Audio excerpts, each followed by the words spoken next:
Good evening, everyone, and welcome. My name is Joanne Conklin. I'm the director of the David Winton Bell Gallery and also the curator of the current exhibition, Dead Animals, or the Curious Occurrence of Taxidermy in Contemporary Art. It is my great pleasure to welcome you to the keynote lecture for Taxidermy, Art, and the Animal Question, a symposium, and I'm delighted to have Rachel Poliquin with us this evening. In January of 2013, I took a short leave to research the phenomena of the use of taxidermy in contemporary art, and very fortuitously, the first book that I read was Rachel's wonderful cultural history of taxidermy. It had been published just a year before, and it has a great evocative title. It's called The Breathless Zoo. In it, Rachel traces the history of taxidermy from the 17th century to the present day through a poetic and very effective umbrella of longing, and the kind of thing, longing for wonder, longing for beauty, longing for remembrance, all of which she really relates to our longing to find meaning in the natural world. And she poses an intriguing question. She asks, what are these animal things that we call taxidermy? Pointing out that they're part animal, part artifice, part nature, but man-made. Taxidermy elicits a wide range of reactions in viewers, and Rachel has analyzed and described this phenomena better than anyone else that I have read. So I'm very delighted she's here tonight. Rachel has written numerous articles for publications such as Cabinet Magazine, The New York Times, and Antenna. Her most recent publication is for Rectiam Books' Animal Series, and the title is Beaver. In addition to her writing, she has curated exhibitions, including Ravishing Beasts, The Strangely Alluring World of Taxidermy for the Museum of Vancouver. She holds a PhD in Comparative Literature from the University of British Columbia, a Master's in Interdisciplinary Studies in Humanities from Stanford, and an MFA in Painting and Printmaking from UBC, which I think is a very nice, rounded collection of degrees. And over the last year, she has been very busy with her 3 children. She's just had twins 6 months ago, and so she is now home full-time, but embarking on a new adventure of writing children's books about animals. So please join me in welcoming Rachel Poliquin.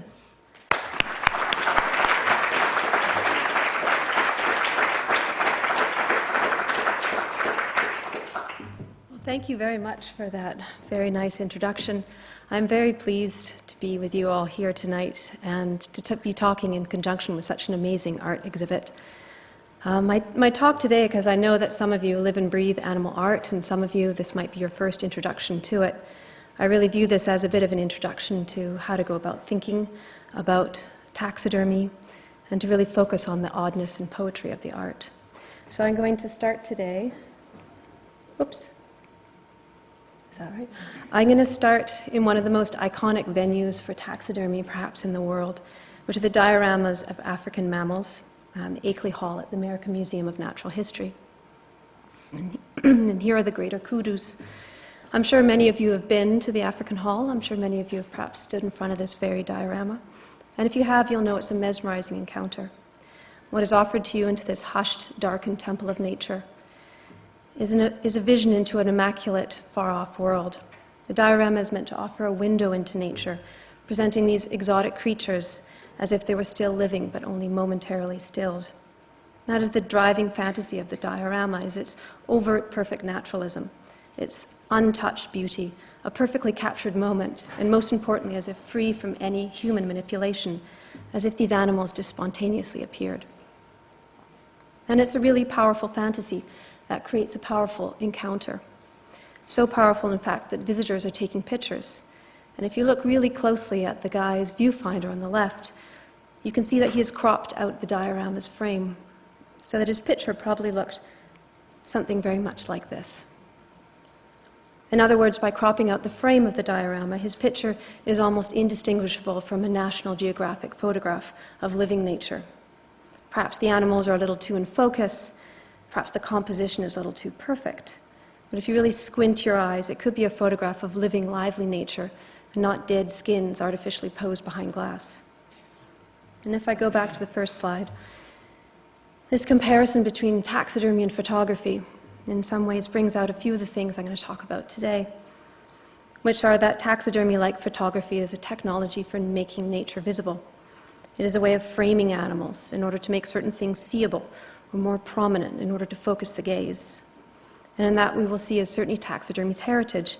In an age before photography, before Discovery Channel in the 17th, 18th, and 19th centuries, taxidermy allowed people to see creatures they would not otherwise be able to experience. But taxidermy doesn't just selectively capture a scene, as with the guy's viewfinder. It does more than frame a particular spectacle of nature. It creates the scene.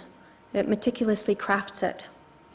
Many or most of the animals for the dioramas were purposefully killed for the displays. The exact locations of their lives was documented. Pictures were taken, grass samples were taken, so that brushstroke by brushstroke, clump of grass by clump of grass, the scene could be recreated for public viewing. And it's the reason these dioramas in the American Museum of Natural History are so iconic, is that they really represent a pinnacle of this meticulous craft. But taxidermy doesn't create spectacles so much for you to look at. It creates encounters. And that's really what I want to talk about today, is our encounters with taxidermy and how and why they function and how and why they affect us. This photograph I'm showing you, the two could be sitting in front of a large movie screen. But they are not. Those are real bisons in their full-bodied bison glory, and the woman and her son are very aware of that. So of course we have a slight problem in that I'm limited to showing you pictures of taxidermy and not offering you encounters. And photographs of taxidermy can confuse the issue. This doubly stilling that happens with photographs of taxidermy, it's only your physical presence within that space which could fully determine whether indeed that is a living rhino in a box or a taxidermied version. So in some ways you'll have to come on an imaginary journey with me and really imagine that you are standing in front of these pieces, that you're encountering these animals bodily, and you're personally experiencing them, and maybe even that you are staring back at you. And in talking about our encounters with taxidermy, I also want to make them a little strange, to show up the strangeness of taxidermy, because most taxidermy is not quite so serene as museum dioramas would have us believe. This is Mauricio Catalan's unpronounceable post-suicidal squirrel from 1996. From a vision of pristine nature, here we have an animal made into an allegory of despair. If Catalan had modeled a tiny man or a woman or a child or an old person or a person of a particular faith or occupation, we might have some preconceived notion about why they might commit suicide, but we don't with a squirrel. And so it becomes a darkly satirical image of the universality of despair, of every man's despair. If even the furry animals have lost heart, what hope do we have? If hiding the seams in dioramas hid the violence, Catalan's mini diorama foregrounds all the human manipulation, the artistic intention, and the death inherent in all taxidermy. And if we compare the two scenes for a moment, very different intentions are at work here. One creates a fantasy of nature untouched, the fantasy of a communion with nature as it actually is, while the artist recedes. The other foregrounds the artist and his craft, and nature has been so fully domesticated to the point of despair. However, despite their difference in intentions and purposes of these two works, they both play between two tensions or incongruities that characterize all taxidermy, which is all taxidermy is an uncanny spectacle of liveliness despite the overt death. And all taxidermy is a presentation of an animal and simultaneously the representation of that animal by human craftsmanship. And those two incongruities of lively death, an animal and artifact, mark every encounter with taxidermy as something fundamentally different than any other animal encounter, whether living or dead, or in a zoo, or in a photograph, or on television, or in the wild. Taxidermy is fundamentally different. This is a picture of the Ravishing Beasts exhibit that I curated at the Museum of Vancouver. Taxidermy allows you to get closer to animals than you'd otherwise be able to. It allows you to compare yourself physically to something very big or something very little. The animal won't disappear, it won't attack. And because you can get so close to taxidermy, it engenders very intimate encounters, voyeuristic encounters. You can linger for as long as you want. You can look deeply at an animal that might prefer not to be seen, or at least not seen so closely. And in those very intimate encounters with animals, which are no longer quite animals, but which could never be mistaken for anything but an animal, there is always something hovering along the lines of the uncanny, which can turn downright unsettling with the most familiar creatures, because we know exactly how they would shake themselves awake. Or the uncanny unreality of animals doing improbable things. And that strangeness inherent in taxidermy is really foreground in a lot of contemporary art, which really strives for unsettling encounters. And here we have a piece by Angela Singer, who's included in the exhibit, who is a New Zealand artist who ruptures or embellishes found hunting trophies in order to really highlight the brutality of hunting and trophy culture. And this is still from her Dead Eye series. Or something even stranger, this is Kate Clark's Licking the Plate, which is also part of the exhibit. So what makes taxidermy so potentially strange and unsettling? After all, we are surrounded and bombarded with dead animal parts on a daily basis. Why is taxidermy so different? What are the building blocks, if you will, of the uncanny? The word taxidermy comes from the Latin word for order, taxis, and skin, derma, so it literally means the arrangement of skins, but is hardly so pragmatic. Taxidermy is the lively and charismatic presentation of animals as if they were still alive. And imposing animals as if they were still alive, taxidermy rebuilds animals with human meaning, with human significance and intention. This is preservation, but it is not taxidermy. There is no striving in any way to reference the life that was once lived. This is no one would ever mistake a living animal for its taxidermic rendition. No one would ever mistake a living chair for a chair for a piece of taxidermy. Taxidermy doesn't blend in with the decor. Yet considering the death, the skinning and the tanning and the sewing and the stuffing involved, it could be argued that the bear and the chair are exactly the same sort of object, that taxidermy is just a fancy form of upholstery, and that any distinction between the two is just mere sentimentalism because the bear has a face and limbs. But faces and limbs and the overall integrity of animal form is hardly irrelevant, and taxidermy is more than a queasy species of trompe l'oeil. Mummies are not said to be representations of humans, they are humans. And even old, badly formed, poorly crafted mounts will evoke a visceral realization that this thing is not just a human-made artifact, no different than any other sort of product made from animal skins. The emotional intensity of taxidermy, its truth and power, fundamentally depend on the animal that it once was. We must never forget that taxidermy starts with the death of a unique member of creaturely life, as unique as you or me. The animal magnetism remains because in a very real, very physical sense, the animal remains. This isn't a sculpture of a monkey or a plush monkey or a painting of a monkey painting a monkey. This is the genuine, unfeigned skin of a once living animal. Good taxidermy can capture some sense of the animal's former liveliness and character. Exceptional taxidermy may even achieve that uncanny spark of animation which gives viewers the sense that the animal might just reanimate, even if the animal doesn't quite exist.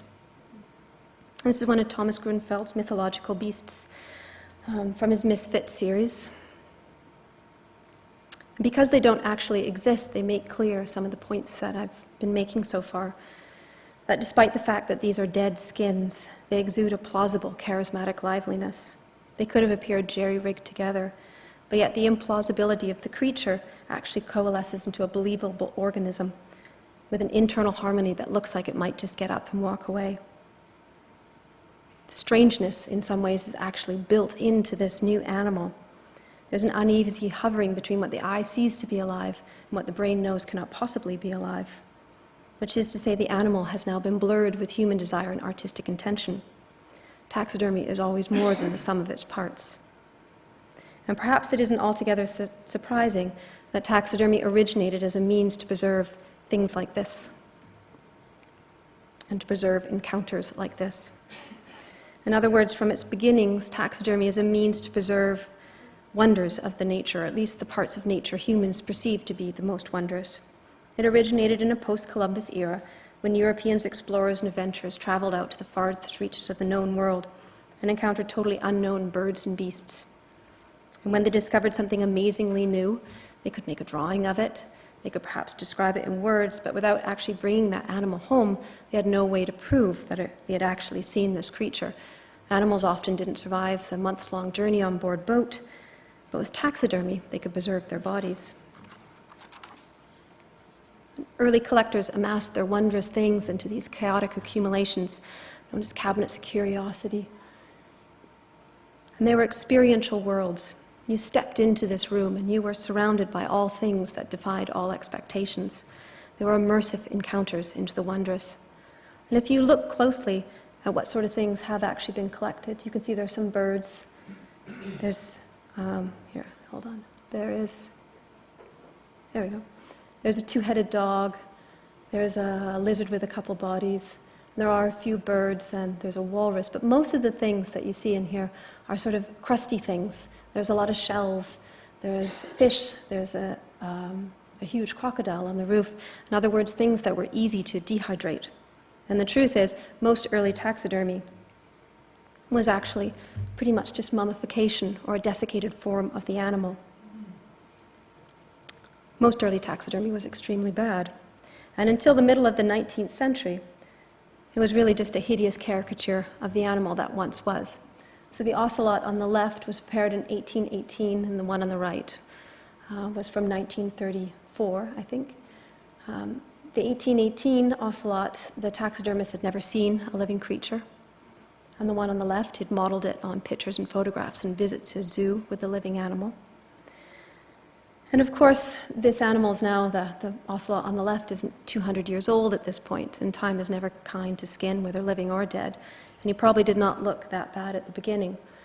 But beyond his facial features, he's got that humped back and the little peg legs, which are really the telltale signs of stuffed animals versus mounted animals. And most early taxidermy was stuffed, in the sense that there was a very simple internal armature. You can see there's some metal legs, a wooden structure, and then the rest of the animal was just stuffed with straw, which has sagged over the years. This is the oldest stag. As the 19th century progressed, they tried to develop some better techniques. They'd build an internal armature which would be covered with straw, and that would be then covered over with some clay, so that you'd have some sense of the internal armature, some sense that the animal could actually be living. And it progressed until the end of the 19th century and early 20th century, when what was underneath the animal was actually an anatomically perfect sculpture. These creatures, obviously, there's absolutely no sense that they could ever walk. There's no lively understanding, in contrast to 20th and 21st century art, where you actually have a vision of the animal in some way. So I've talked about the what of taxidermy and the how of taxidermy, and now I want to move on to the why of taxidermy. Why do we bother with such labors?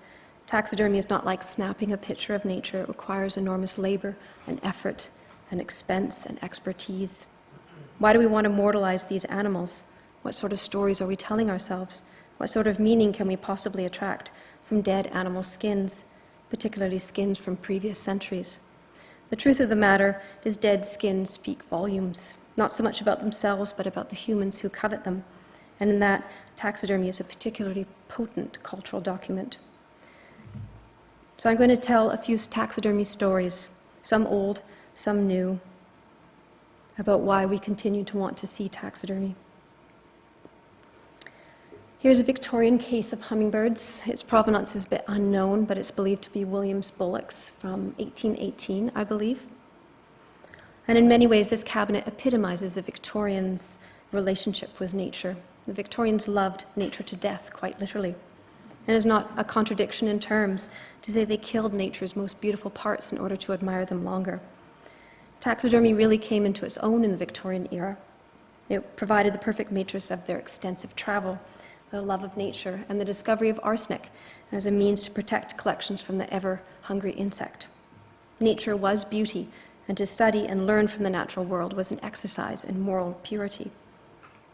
For example, here's a picture by Millais, the ornithologist, and we have Grandfather Wisdom surrounded by his children.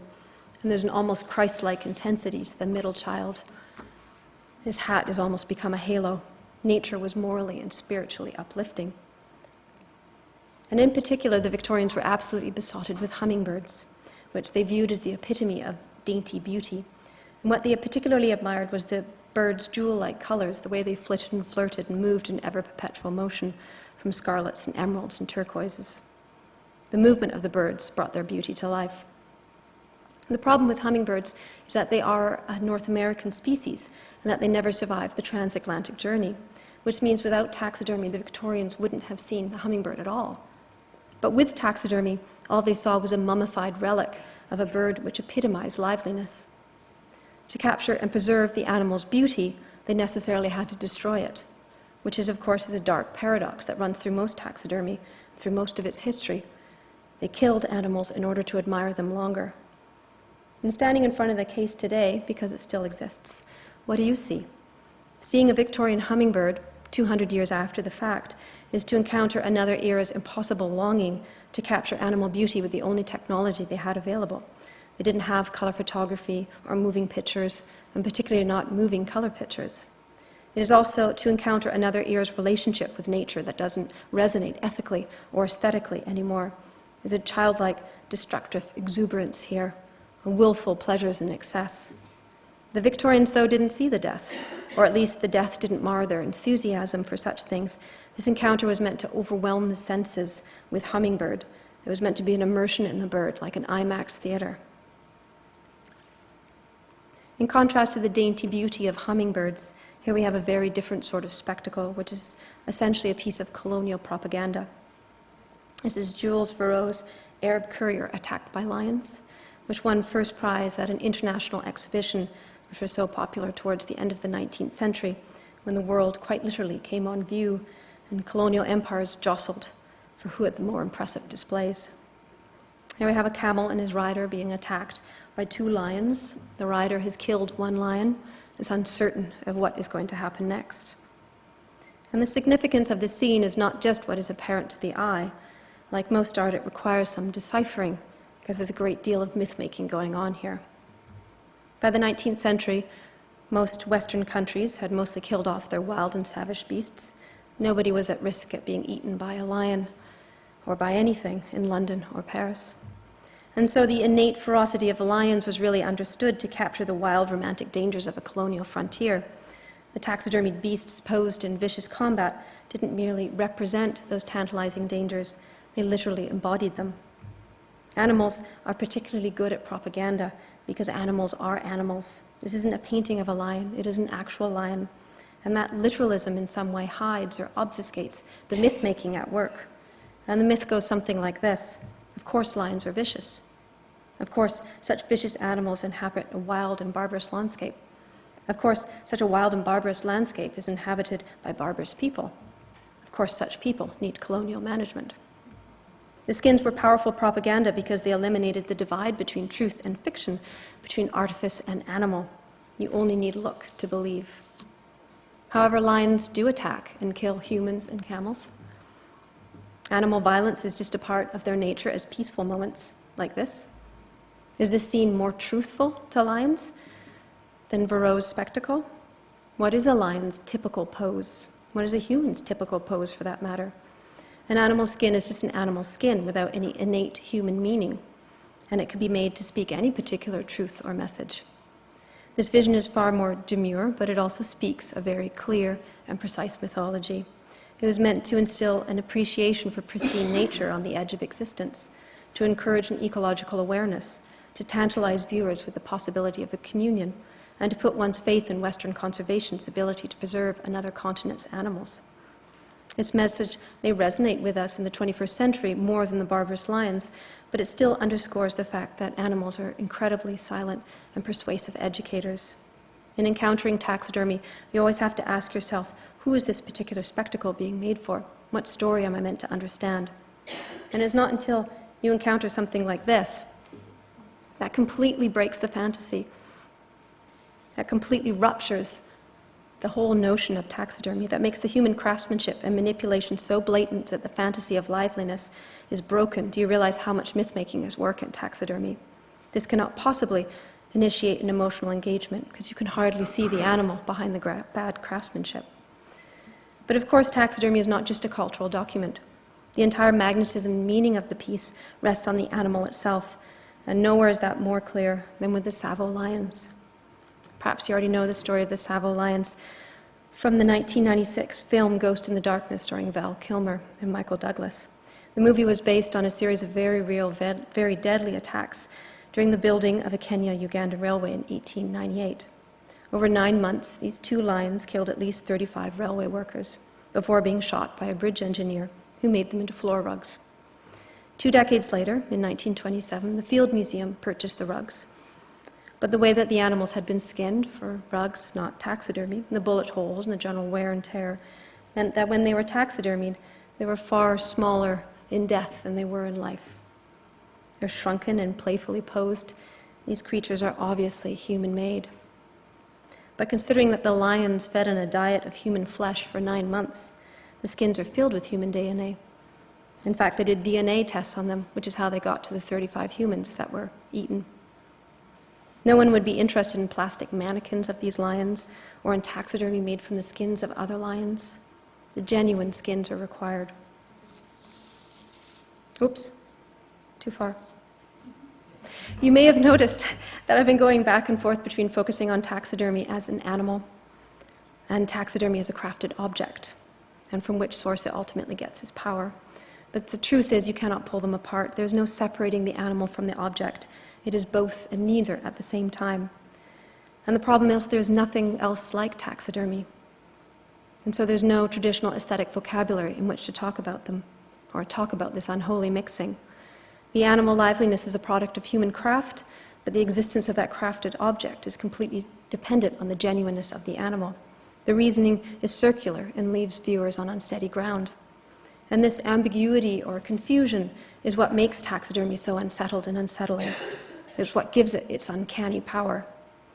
If museum taxidermy tried to hide that uncanny, most contemporary art plays with it, highlights it, foregrounds it. And I'm going to finish up by talking about 3 artists that I think do this very well. So here we have a very different sort of line. This is by Idiots, who are a Dutch duo. This is their Ophelia from 2005. And the title of the work comes from Shakespeare's tragic heroine from Hamlet, Ophelia, who's spurned by love, who is distraught at the murder of her father, drowns herself in the river. So there's obviously an allegory at work here, but it is opaque. Is the lion liquefying? Is she dreaming herself into existence? Does it have something to do with our exploitation of natural resources? Is it an allegorical commentary on the endless human quest to find meaning in nature? Like all good allegories, there is no one or right answer. And that is the power of the piece, is this opaque meeting, this bewildering wonder. You not only ask, what am I looking at, but why am I looking at it? It jars all expectations. And with pieces like this and with most animal art, I like to ask myself, how would it be different if there weren't an animal present? How would it be different if the lion had been made from ceramics or carved from wood or was made from that same blobby gold material?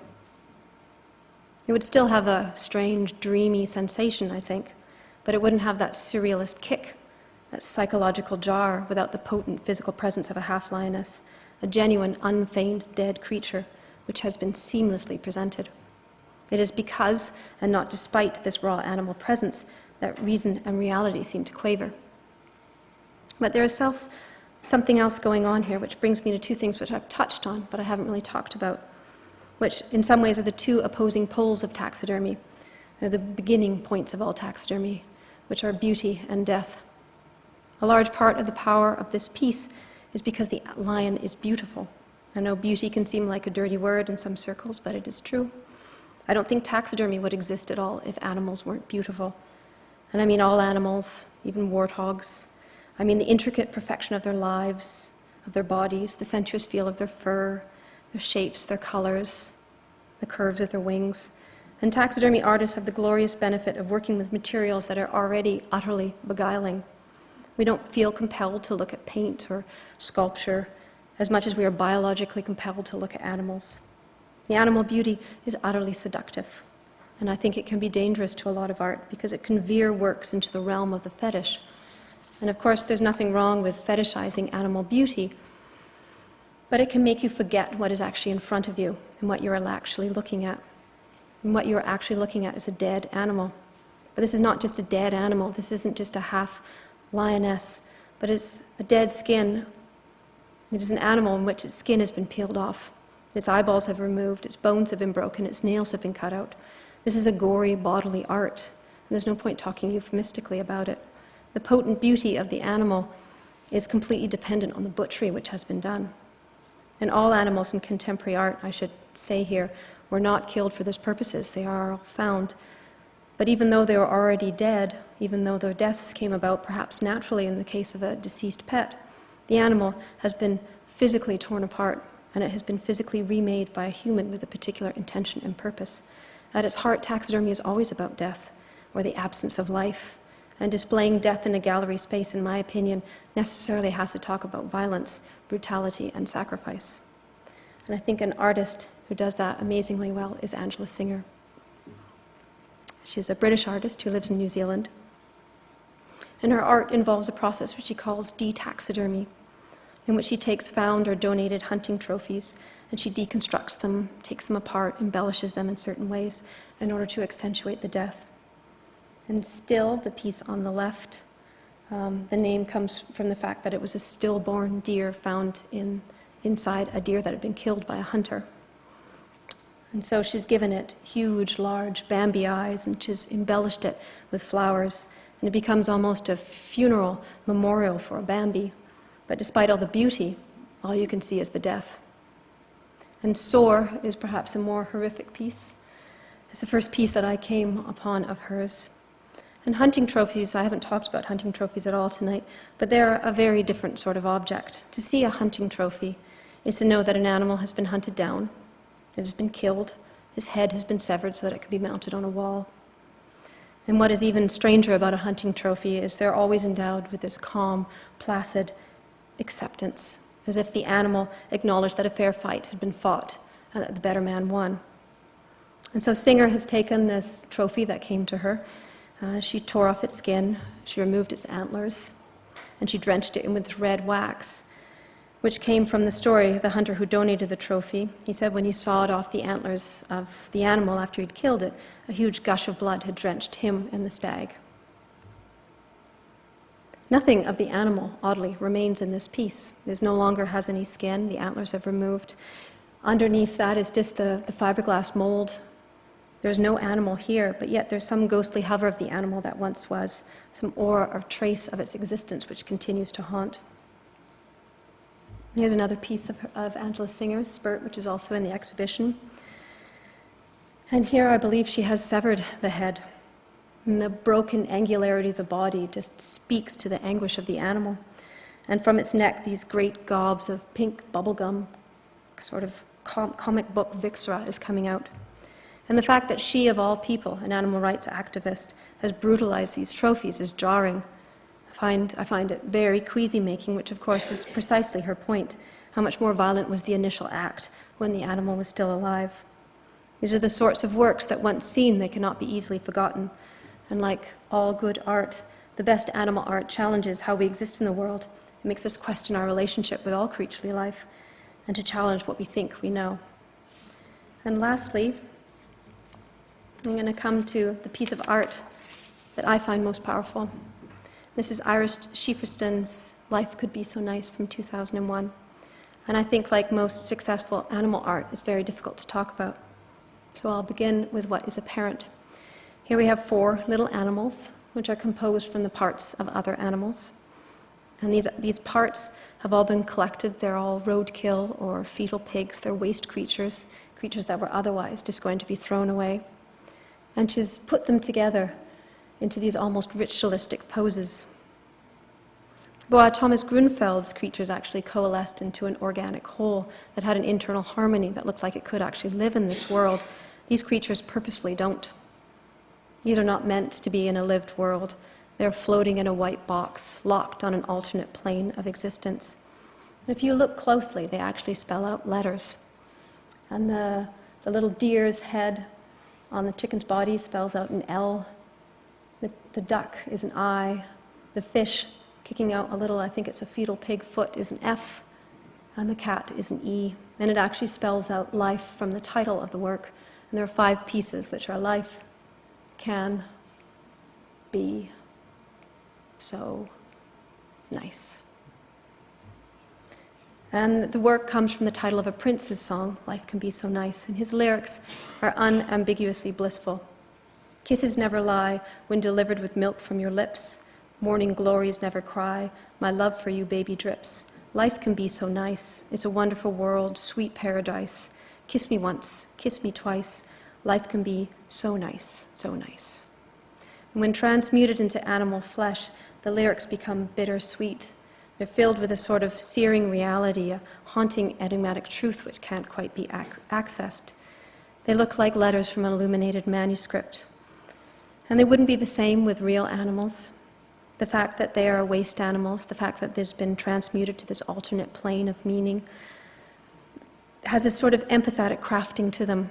But despite that, they can only be saved by sacrificing their wholeness, by sacrificing their selfhood, and they become these haunting, devotional icons.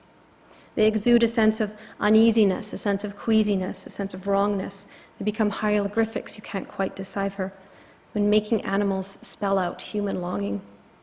And they become brooding allegories of a human quest to find place within the natural world and the destructions humans will cause to find meaning, or do they? An allegory is an opaque narrative which offers a truth which cannot be directly spoken, or rather a truth which you have to find and understand. The conclusion of allegory is in your own conversion. There's a personal significance. And I think that is true with much animal art. It is your emotional encounter with these pieces which completes them. So what is your reaction? Or what should your reaction be? Is it disgust, melancholia, a more philosophical analysis of the horrors or beauty of life? Perhaps mythic insignificance? Perhaps more ethically reprehensible? You can't be unaffected by these pieces. You cannot not have an opinion, and you become complicit in the works. At once symbolic and individual, both victimized and saved, they resist any easy interpretation. Confounding and confrontational and devastating, they demand attention, they demand your emotional engagement, whether that is horror or adoration. And ultimately, it offers a quickening, a haunting, and a realization which can't quite be translated into words. And that, I think, is a fitting end. Thank you.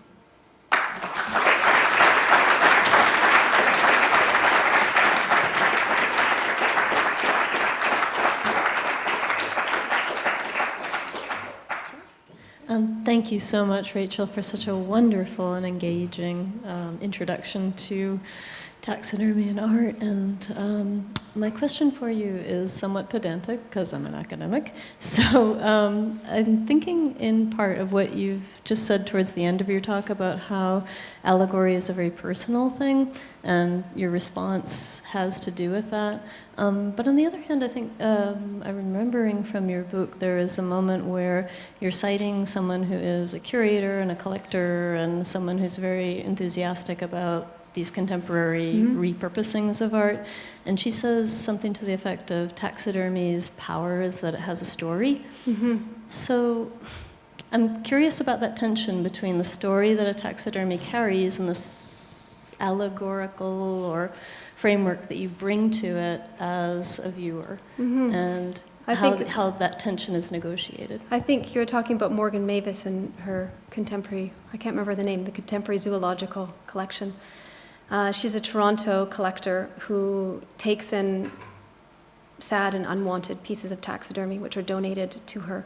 And she views, perhaps we've all been to a secondhand store or seen a piece of taxidermy just moldering on the side of the street in some way, and she collects them, she takes care of them, she curates them, and so I think for her that very personal narrative is really, if she can find it, is very important, and it's a bit of a discovery for her, because a lot of them come very mute and without any kind of previous knowledge for her. But for a lot of contemporary art, I feel like it's, although for Angela Singer, for example, the story of how those pieces come to her is indeed very important, but I don't think that story is necessary to understand the meaning of the art. I think with her pieces, they transcend, or not transcend, that's the wrong word, they go beyond any personal narrative and really affect how you personally are going to understand the brutality that's on view and what meaning you're going to make from that. So I think it always works. I mean, it's taxidermy, there are no easy answers, and they always work on multiple planes. Thank you.